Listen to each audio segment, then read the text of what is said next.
Assalamualaikum warahmatullahi wabarakatuh. Perkenalkan, nama saya Sania Deila Puspita, NPM 21100200024, kelas 5A SI Banjarmasin.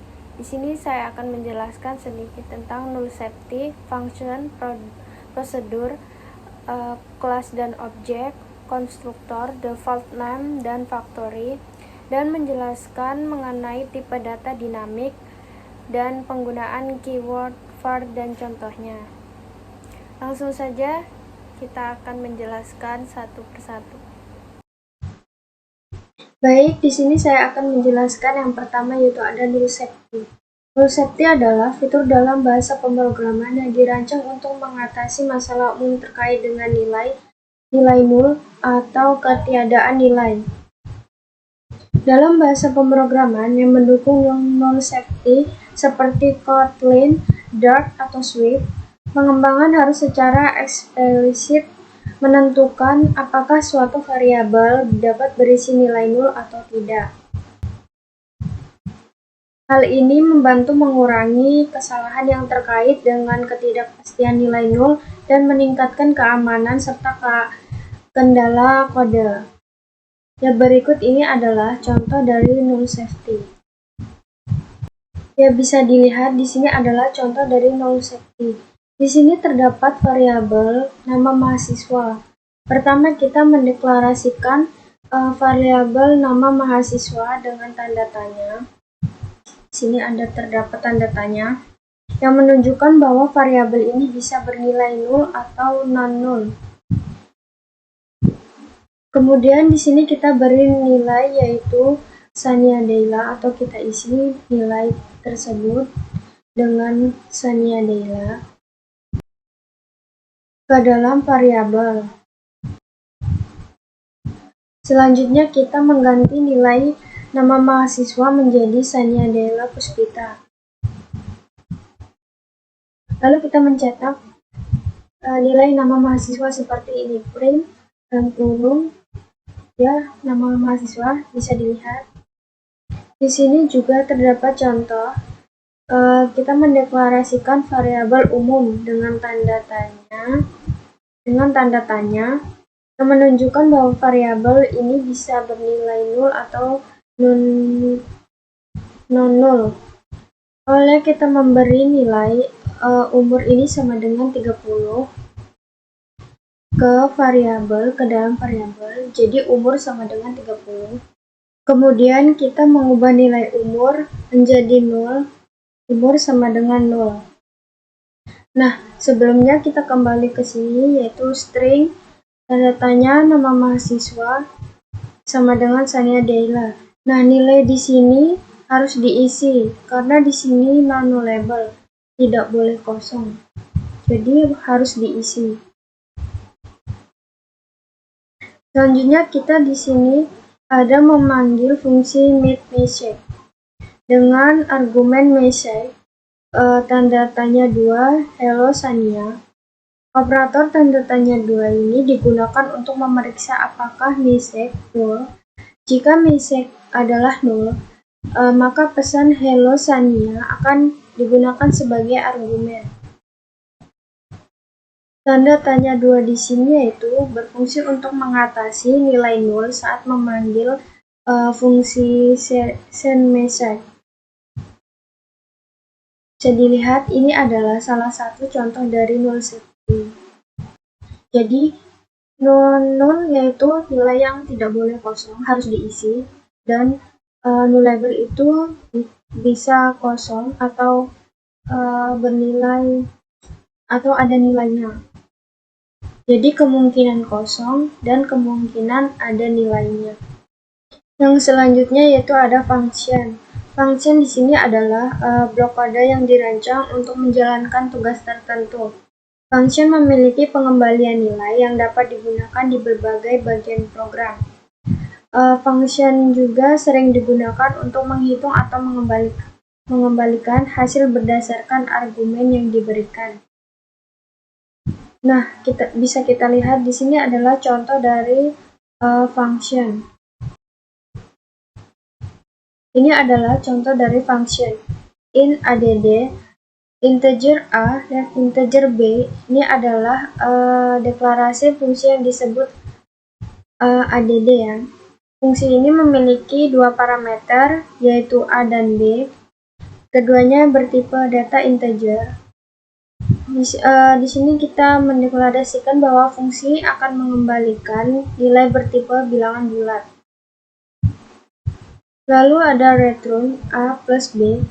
Di dalam fungsi ADD, kita menjelaskan operasi penjumlahan antara A dan B, dan hasilnya dikembalikan sebagai nilai fungsi. Lalu di sini terdapat void main integer sum sama dengan ADD 3,5. Kita memanggil fungsi ADD 3,5, 3 dan 5 dengan memberikan nilai 3 dan 5 sebagai argumen. Hasil penjumlahannya di sini disimpan dalam variabel sum. Jadi di sini penjumlahan atau hasilnya yaitu kita simpan dalam variabel sum. Dan kemudian kita cetak print dalam kurung hasil penjumlahan sama dengan sum. Atau ini bisa dilihat ya, seperti ini contoh dari function. Dalam contoh ini, fungsi ADD digunakan untuk menjalankan operasi penjumlahan dan hasil penjumlahannya dikembalikan. Fungsi ini memiliki tipe data integer, sehingga kita dapat menggunakan hasilnya dalam ekspresi aritmatika atau operasi lainnya. Yang selanjutnya yaitu ada prosedur. Nah, prosedur ini adalah kode blok yang dirancang untuk menjalankan satu atau beberapa tugas tertentu. Prosedur biasanya tidak mengembalikan nilai. Mereka hanya mengeksekusi instruksi yang diberikan. Nah, jadi prosedur ini digunakan untuk menjalankan tindakan tertentu, seperti mencetak sesuatu ke layar, memodifikasi variabel, atau mengeksekusi serangkaian pernyataan. Ini adalah contoh prosedur dalam kelas. Bisa dilihat di sini terdapat kelas cat, deklarasi kelas cat. Kode ini dimulai dengan deklarasi sebuah kelas yang disebut cat. Ya, ini adalah kelas cat. Kelas ini memiliki satu properti yaitu string name. Bisa dilihat ini string nama, titik koma, dan digunakan untuk menyimpan nama kucing. Lalu ada konstruktor yang digunakan untuk menginisialisasi objek cat dalam kurung this name. Bisa dilihat, konstruktor ini hanya memiliki satu parameter yaitu this name yang digunakan untuk mengatur nilai properti name saat objek cat dibuat. Di sini ada proses prosedur mengeong, yaitu void meow dalam kurung ini, lalu print dalam kurung name sedang mengeong. Dalam kelas cat memiliki sebuah metode yang disebut meow. Jadi void meow ini adalah metode dari kelas cat. Metode meow berfungsi untuk mencetak pesan yang menggambarkan kucing sedang mengeong dan mencantumkan nama kucing. Jadi print nama sedang mengeong. Lalu ada fungsi main. Di sini void main ini adalah fungsi utama yang akan dijalankan saat program dimulai. Pertama, kita membuat objek myCat or myCat sama dengan cat dalam kurung orange dari kelas cat dengan menggunakan konstruktor cat dalam kurung orange titik koma. Ini menginisialisasikan objek myCat dengan nama orange. Selanjutnya kita memanggil metode meow myCat titik meow, berarti memanggil prosedur meow pada objek myCat dengan pernyataan myCat titik meow. Ini akan mencetak sebuah pesan yaitu orange sedang mengeong. Jadi metode di sini adalah kita memanggil metode meow pada objek myCat dengan nama array. Jadi kita memanggil metode main pada objek myCat dengan pernyataan myCat. Ini akan mencetak pesan. Jadi orang sedang mengeong. Atau myCat ini untuk memanggil prosedur mengeong pada objek myCat. Ya, yang selanjutnya yaitu ada kelas. Kelas adalah struktur dasar yang digunakan untuk mendefinisikan tipe data ke custom dengan properti, variabel, dan perilaku metode yang terkait. Jadi, kelas mendefinisikan atribut dan perilaku yang akan dimiliki oleh objek yang dibuat dari kelas tersebut. Jadi, ini adalah contoh dari kelas. Di sini terdapat kelas person. Ini adalah deklarasi kelas. Kelas ini disebut person dan akan digunakan untuk menciptakan objek yang mewakili individu dengan nama dan usia. Selanjutnya ada string name, titik koma, string name, dan int atau integer age. Ini adalah properti variabel dari kelas person. Properti ini mendeskripsikan atribut-atribut yang dimiliki oleh objek yang akan dibuat dari kelas person, seperti nama. Nama di sini adalah string name. Lalu ada properti age, yaitu integer age atau integer usia. Lalu di sini ada person, is, name, dan this age. Ini adalah konstruktor kelas person yang digunakan untuk menginisialisasi objek dari kelas person ketika objek tersebut dibuat. Dalam contoh ini, konstruktor menerima dua argumen, name dan age, name dan usia, dan menginisialisasi properti dengan nilai yang diberikan. Lalu di sini ada void grade dalam kurung. Ini adalah metode dalam kelas person. Metode ini disebut grade. Dia tidak mengembalikan nilai atau tidak mengembalikan nilai void dan digunakan untuk menjalankan tindakan tertentu. Dalam hal ini, grade mencetak pesan sapaan yang berisi nama dan usia objek. Jadi di sini print hello, my name is, nama di sini yaitu dari sini dari kelas person, and I am 8 years old. Ini adalah contoh dari kelas. Yang selanjutnya yaitu ada objek. Objek adalah instansi konkret yang dibuat dari sebuah kelas, mewakili data konkret yang memiliki atribut dan dapat menjalankan metode yang didefinisikan dalam kelas. Objek ini hasil dari instansiasi kelas dan memiliki akses ke semua atribut atau atribut dan metode yang mendefinisikan dalam kelas tersebut. Jadi di sini ini adalah contoh dari objek. Objek ini adalah konsep dasar dalam pemrograman berorientasi objek atau OOP. Ini adalah contoh dari objek. Di sini terdapat import class dart titik koma. Ini adalah pernyataan import. Kode ini mengimport kelas person dari file class dart. Dengan ini kita dapat menggunakan kelas person yang mendefinisikan dalam file class dart di dalam program ini. Jadi import ini digunakan untuk supaya kita bisa menggunakan person. Di sini ada void main dalam kurung. Lalu ini digunakan atau berfungsi. Ini adalah fungsi utama yang akan dijadikan saat pemrograman dimulai, yaitu void main. Di sini terdapat var person 1 sama dengan person dalam kurung Sania, 20. Di dalam fungsi main, kita membuat dua objek dari kelas person. Person 1 adalah objek pertama.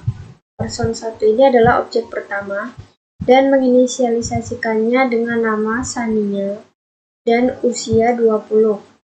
Ini menggambarkan sebuah objek dengan menggunakan konstruktor yang telah didefinisikan kelas person pada file class Dart. Lalu di sini terdapat person 1 grade.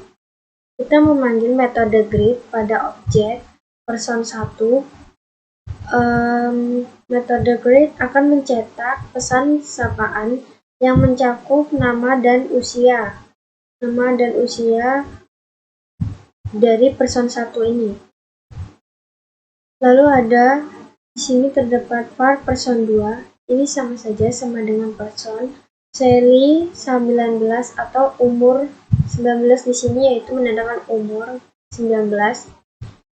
Terus di sini terdapat person 2 titik grade. Ini juga memanggil metode grade pada objek person 2. Metode grade akan mencetak pesan sapaan yang mencakup nama dan usia pada person 2.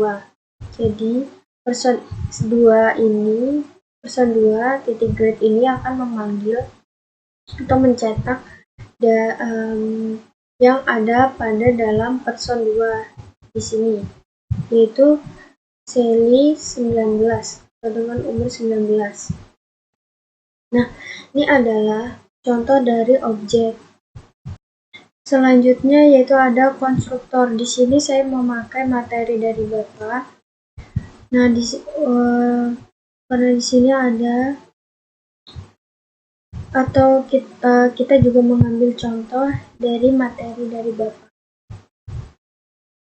Baik, kita mulai saja. Yang selanjutnya yaitu ada konstruktor. Konstruktor adalah metode khusus yang digunakan untuk menginisialisasi objek yang dibuat dari suatu kelas. Konstruktor digunakan untuk mengatur nilai awal atau state dari objek. Jadi di sini konsep konstruktor.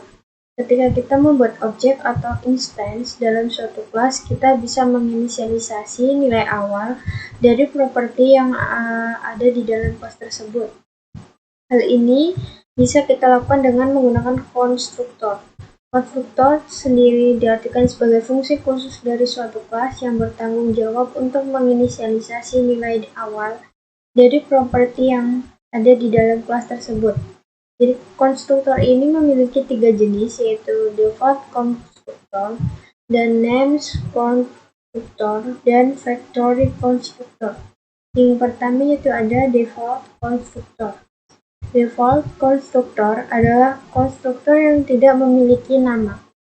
Default constructor akan dipanggil secara otomatis ketika membuat objek dari suatu kelas. Default constructor akan menginisialisasi nilai awal dari properti yang ada di dalam kelas tersebut. Ini adalah contoh dari default constructor. Bisa dilihat. Nah, di sini deklarasi kelas person, string name. Di sini terdapat dua properti, yaitu string name dan int age atau integer age. Properti nama di sini yaitu untuk nama, dan integer age di sini yaitu usia yang digunakan untuk menggambarkan individu.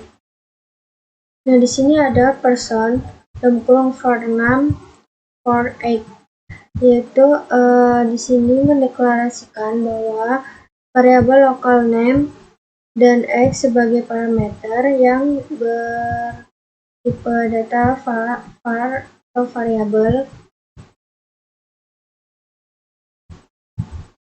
Ini adalah parameter konstruktor yang akan digunakan untuk menginisialisasi properti name dan age, yaitu objek. Di sini terdapat versi singkatnya. Bisa dilihat, yaitu person dalam kurung this titik name dan this titik age. Konstruktor kedua ini atau versi singkat ini adalah versi yang sintaksis singkat dark, langsung menginisialisasi seperti name dan age dengan nilai-nilai yang diberikan dalam parameter. Cara yang kedua yaitu ada seperti ini, person, this dalam kurung, terus kurung kurawal, this titik name, this titik age, tutup kurung kurawal dan tutup kurung. Bisa dilihat ini konstruktor dengan nama yang menggunakan sintaksis sama parameter namer dan untuk membuat objek dengan menyediakan nilai properti dalam bentuk nama parameter lebih deskriptif atau lebih singkat. Jadi ada beberapa cara atau cara singkatnya dari default constructor ini ya. Selanjutnya itu terdapat fungsi main atau void main. Kita membuat objek person dengan menggunakan konstruktor pertama. Itu dalam hal ini kita memberikan nama var person sama dengan person John dan usia 20 sebagai argumen. Lalu kita mencetak nilai dari properti name dan properti age atau umur dari objek person yang telah dibuat. Jadi seperti ini. Selanjutnya ada cara kedua, ya, ini adalah cara singkat atau cara singkatan dari yang ini, var person sama dengan yang var person dalam kurung John, 20 umurnya. Ini adalah cara singkatnya dari var person yang di atas. Kemudian kita membuat var person yang kedua dengan menggunakan konstruktor ketiga dengan menyediakan nilai melalui name parameter var person 2 sama dengan person name titik 2 John age titik 2 20. Ini juga mencetak properti name dan age. Jadi ini adalah contoh dari konstruktor default atau default konstruktor. Nah, selanjutnya itu ada named konstruktor atau konstruktor name. Named konstruktor ini adalah jenis khusus dari konstruktor dalam pemrograman berorientasi objek yang diberi nama tertentu. Mungkin untuk memiliki beberapa cara untuk menginisialisasi objek dari suatu kelas dengan berbagai konfirmasi atau nilai awal. Dengan konstruktor nama, kita dapat memberikan parameter yang lebih deskriptif atau bernama yang membantu memahami tujuan konstruktor tersebut. Jadi name konstruktor ini ketika kita membuat custom dari konstruktor bisa menggunakan name konstruktor atau kita bisa menggunakan untuk nama tertentu ya. Ini adalah contoh dari name konstruktor. Di sini terdapat kelas person, terdapat dua properti yaitu name sama dengan ini tidak ada isinya, tidak terisi, yaitu var x sama dengan 0. Terdapat dua properti name dan age atau usia. Properti ini digunakan untuk menggambarkan individu. Kita mendefinisikan konstruktor utama untuk menginisialisasi nilai properti name dan age saat objek person dibuat. Jadi kita di sini menginisialisasi bahwa var name sama dengan di sini tanda petik tanda titik 2 atas, setelah itu var x sama dengan 0 atau dengan nilai default yang kosong dan 0. Konstruktor pertama digunakan untuk menginisialisasi properti nama dan age saat objek person dibuat, yaitu person sama dengan this name, this age, menggunakan parameter posisi seperti this name dan this age untuk mengatur nilai properti. Di sini ada di sini juga terdapat contoh yang lain yaitu seperti ini, name konstruktor person titik call name dalam kurung this name. Lalu di sini terdapat print name is name konstruktor dengan nama disebut call name. Konstruktor ini hanya menerima satu parameter, yaitu nama this name, dan menginisialisasi properti name menggunakan nama parameter tersebut. Jadi selain itu, konstruktor ini mencetak pesan yang mencakup nilai dari properti name. Jadi kalau misalkan di sini name, di sini egg, itu tidak bisa tercetak. Lalu di sini ada void main, yaitu fungsi main membuat objek person dengan menggunakan konstruktor utama. Di sini terdapat for person sama dengan person John, itu namanya, 20 di sini umurnya. Print dalam kurung person titik name, lalu print person titik egg. Kemudian ini adalah untuk mencetak nilai dari properti nama dan properti egg dari objek person. Selanjutnya kita membuat objek person 2, yaitu var person 2 sama dengan person titik call name sama dengan John. Jadi di sini kita menggunakan konstruktor dengan nama call name dan memberikan nama John sebagai argumen. Berarti di sini akan mencetak nama seperti name is John. Akan mencetak pesan name is John yang menggambarkan menggunakan konstruktor dengan nama. Person di sini yaitu ini, dari sini call name person titik call name this name. Nah, di sini kita dapat print dalam kurung name is. Jadi person call name ini akan mengambil atau menggunakan konstruktor di yang ini, name konstruktor ini. Jadi tercetak di sini name is John. Ketika di sini diganti namanya dengan nama lain, maka tidak akan tercetak karena person di sini bernama John. Kecuali di sini diganti, di sini juga diganti, maka akan tercetak nama yang diganti tadi. Yang selanjutnya yaitu ada factory konstruktor.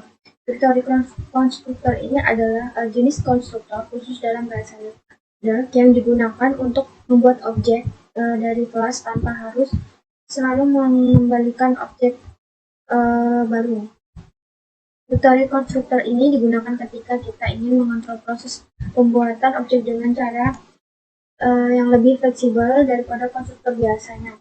Dalam factory konstruktor, kita dapat memutuskan apakah akan mengembalikan objek yang baru dibuat atau mengembalikan objek yang sudah ada atau bahkan objek dari kelas yang berbeda. Di sini factory konstruktor digunakan apabila kita ingin konstruktor membuat instance baru. Jadi sangat berguna ketika kita ingin membuat instance baru dari kelas yang sama. Ya, di sini ada contoh dari factory konstruktor. Di sini yaitu terdapat class person, var name sama dengan di sini titik 2 atas, var egg sama dengan 0. Dalam kelas person sini terdapat dua properti, yaitu name, var name, dan var egg. Properti ini digunakan untuk menggambarkan individu ya. Mendefinisikan konstruktor utama untuk menginisialisasi nilai properti name dan egg. Ini. Selanjutnya yang ini yaitu person dalam kurung this name dan this egg. Tadi seperti yang sudah dijelaskan, konstruktor ini digunakan untuk menginisialisasi properti name dan egg menggunakan parameter posisi this jadi this name dan this egg berdasarkan argumen yang diberikan. Lalu di sini factory konstruktor. Factory person getting from JSON dalam kurung map kurang dari string dynamic dari JSON. Lalu di sini digunakan untuk objek person dari data yang disediakan dalam bentuk map kurang dari string. dinamik. Ini contoh penggunaan vectoric constructor untuk membuat objek dari sumber data yang berbeda.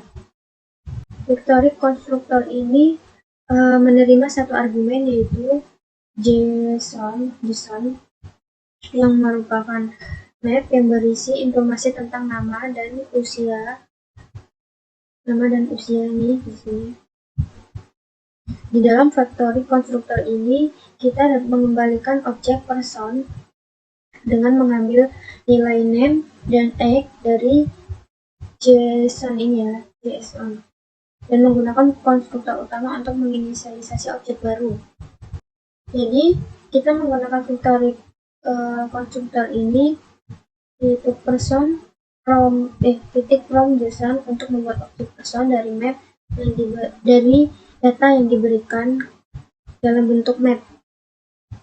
Bisa dilihat seperti ini contohnya. Baik, selanjutnya kita akan bahas mengenai penggunaan tipe data dinamik dan penggunaan keyword var. Nah, di sini sebelumnya saya akan menjelaskan tentang penggunaan tipe data dinamik terlebih dahulu.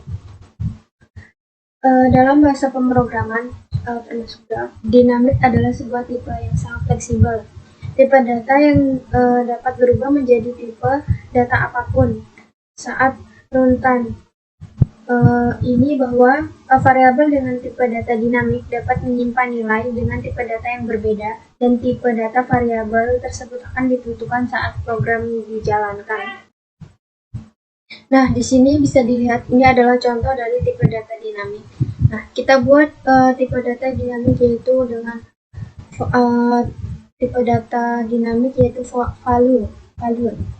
Ini adalah sebuah tipe data dinamik atau variabel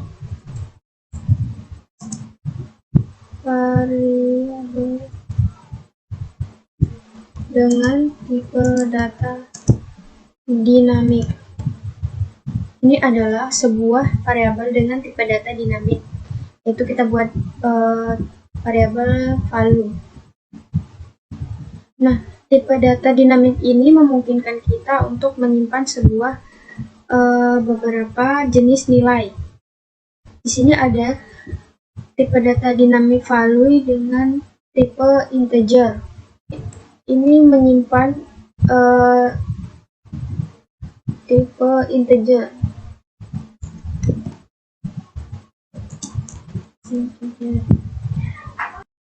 Kita menugaskan beberapa nilai berbeda ke variabel value sepanjang kode. Di sini terdapat value sama dengan 42 dengan tipe data integer. Lalu di sini ada print untuk memasukkan atau mencetak dari nilai value. Lalu kita di sini membuat tipe data dinamik lagi dengan tipe string, yaitu value sama dengan hello. Di sini menyimpan string.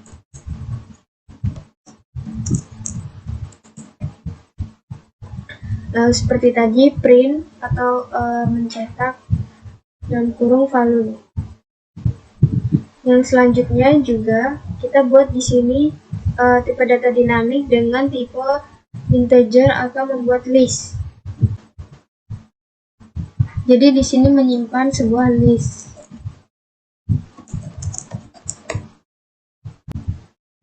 Kita juga menunjukkan bahwa variabel value dapat menyimpan objek dari person, yaitu dengan nama age dan 30, atau di sini adalah usia, menandakan usia 30. Dan menyimpan ke dalam variabel value. Selanjutnya di sini kita lihat, di sini kita cetak print value atau nilai dari value person ini. Kita juga memanggil sebuah metode greet, yaitu value.greet pada objek value, menunjukkan bahwa kita dapat mengakses metode pada objek yang disimpan dalam tipe data dinamik. Jadi tipe data dinamik ini menyimpan berbagai jenis, bisa menyimpan berbagai jenis data atau tipe data seperti integer, string, list, dan yang lainnya. Lalu di sini kita lihat ada sama ya seperti tadi, yaitu tipe data dinamik sama dengan 3. Di sini bertipe data double, yaitu nilai dengan nilai desimal. Standard print atau mencetak hasil dari value. Nah, selanjutnya di sini ada class person. Kita membuat class person, lalu di sini terdapat string name. String name di sini yaitu nama, integer age yaitu di sini umur. Lalu kita buat sebuah person dengan this name dan this age. Setelah itu kita breathe, kita panggil di sini metode breathe pada objek value untuk menunjukkan bahwa kita mengakses metode pada objek yang disimpan dalam tipe data dinamik di sini. Nah, lalu di sini ada print, hello, my name is name and I am 8 years old. Nah, di sini akan mencetak sebuah nama dan umur. Baik, yang selanjutnya yaitu penggunaan keyword var. Keyword var adalah salah satu dari beberapa kata kunci yang digunakan dalam bahasa pemrograman DAG. Penggunaan var dalam deklarasi variabel digunakan untuk mendeklarasikan variabel dengan tipe data yang ditentukan secara otomatis oleh compiler berdasarkan nilai yang diberikan pada saat inisialisasi. Nah, di sini terdapat contoh beberapa, yaitu penggunaan var pada pada variabel string, dan di sini pada variabel integer. Lalu di sini ada var pada penggunaan variabel list. Di sini ada penggunaan tipe data map. Lalu di sini ada var dalam penggunaan tipe data dynamic, nullable dan non-nullable. Banyak sekali sebenarnya penggunaan atau contoh dari penggunaan keyword var ini, yaitu seperti ini. Contohnya itu dalam penggunaan pada variabel string, variabel integer, variabel list, dan variabel map, variabel object dan class, variabel low safety. Lalu ada dalam deklarasi atau dalam iterasi list. Penggunaan var ini memungkinkan kita untuk menyederhanakan penulisan kode dalam situasi di mana tipe data dapat diimplementasikan dengan jelas, sehingga membuat kode lebih mudah dibaca. Baik, mungkin itu saja yang bisa dapat saya sampaikan. Banyak kurangnya saya mohon maaf, karena saya juga perlu belajar lagi dan mendalami materi-materi yang Bapak berikan. Salah hilang mohon maaf. Wassalamualaikum warahmatullahi wabarakatuh.